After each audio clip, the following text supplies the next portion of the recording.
Good morning, I'm Harley Schlanger from the LaRouche Organization with your daily video update for February 11th, 2025. There's a Yiddish word, Chutzpah, which combines the concept of insolence and audacity. Sometimes it's used as irony and to express admiration, as in someone who's thinking that he can do the impossible. They say he has chutzpah. But more common, it's used to describe unbelievable arrogance. For example, the man who kills his mother and father and asks the judge for clemency because he's an orphan. That's the humorous side of chutzpah. But with Netanyahu, when he demonstrates chutzpah, there's an evil and arrogance involved in it. As we see him threatening to end the ceasefire as a result of seeing the condition of the 3 hostages who were released this week, who were emaciated, who had obviously not eaten well, been treated well, seeing their appearance as gaunt and emaciated, it was comparing for the people of Israel with the images burnt into their minds of the people who escaped the concentration camps at the end of World War II. Now, Netanyahu, of course, feigned outrage over this.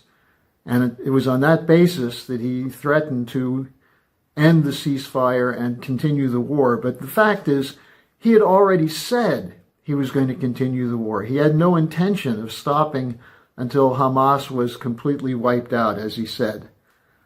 And so using this image, the images of the 3 hostages, for Netanyahu was an attempt to change the subject, to justify a return to war. But it's really worse than that. Has Netanyahu not seen the images of children who have been killed by his forces, the Palestinians, the tens of thousands? Has he not heard the cries of mothers as they stand over their children who have been ripped apart by the bombs that were provided by the United States to Netanyahu to carry out the vengeance for what happened on October 7th? Is it chutzpah to violate international law and to break treaties?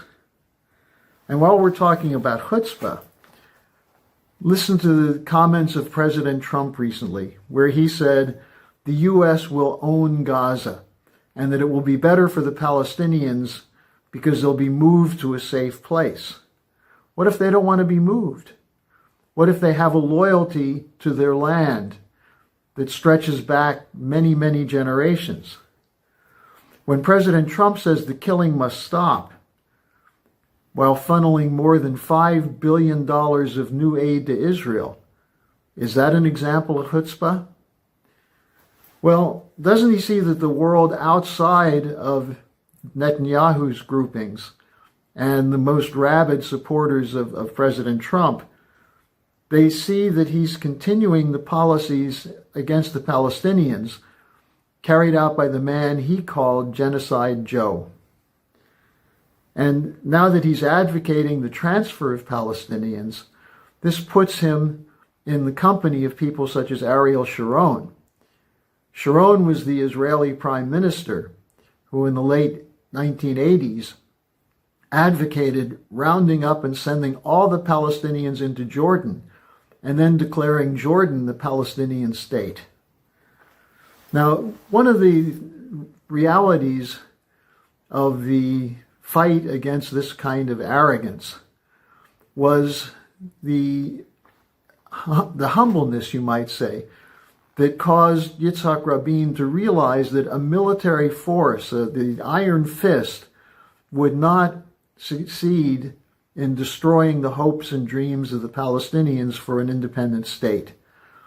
And his wife Leah wrote in her autobiography that it was during the Intifada in 1987-88, when Rabin was deployed by the Israeli government to suppress the Intifada, and he ordered the IDF troops to break the bones of those demonstrating, not killing them, but to break their bones, to discourage them.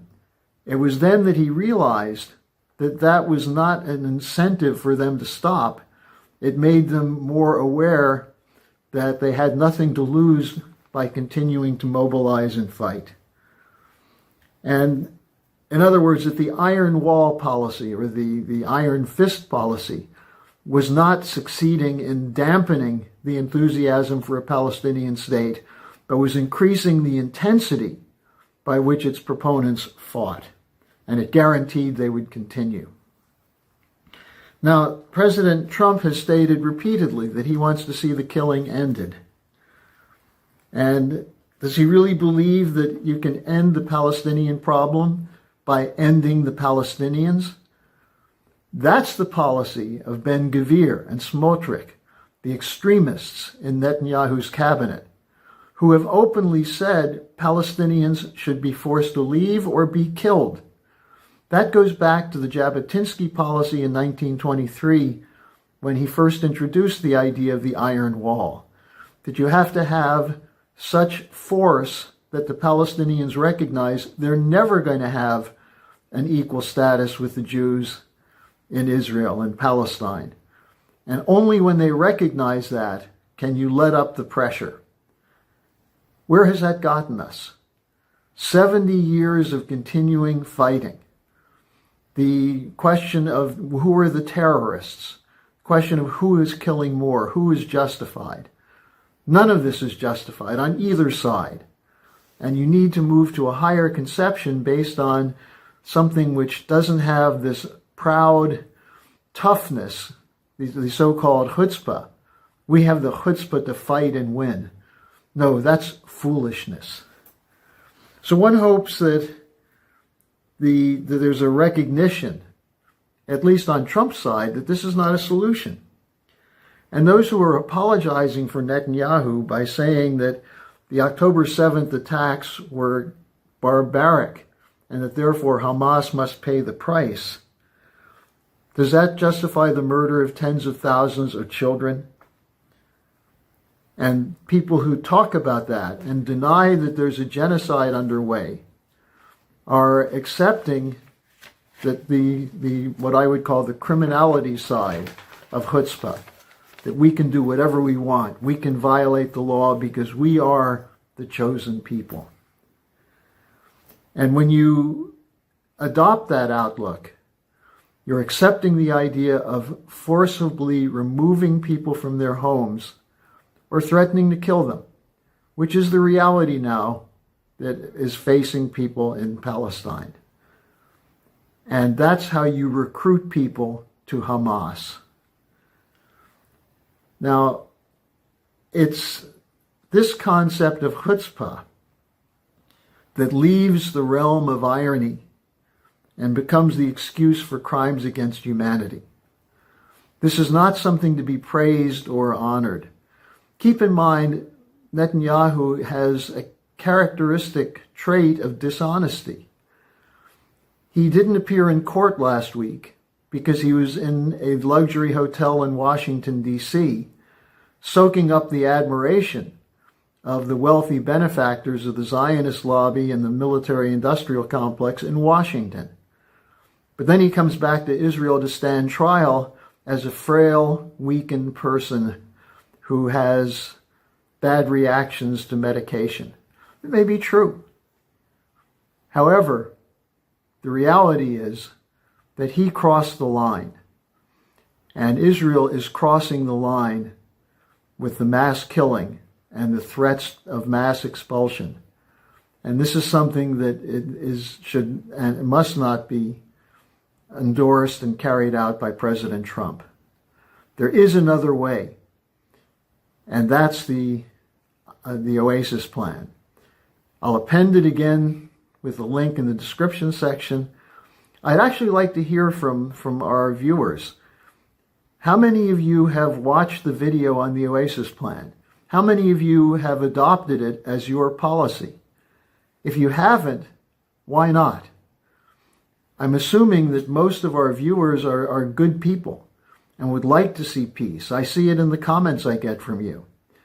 If you want peace, we have to change the axioms away from this idea that an eye for an eye and a tooth for a tooth is biblically acceptable, and instead adopt the notion that acting for the benefit of the other is the way you end war, the way you go beyond hatred, and the way you establish the basis for a long-term peace.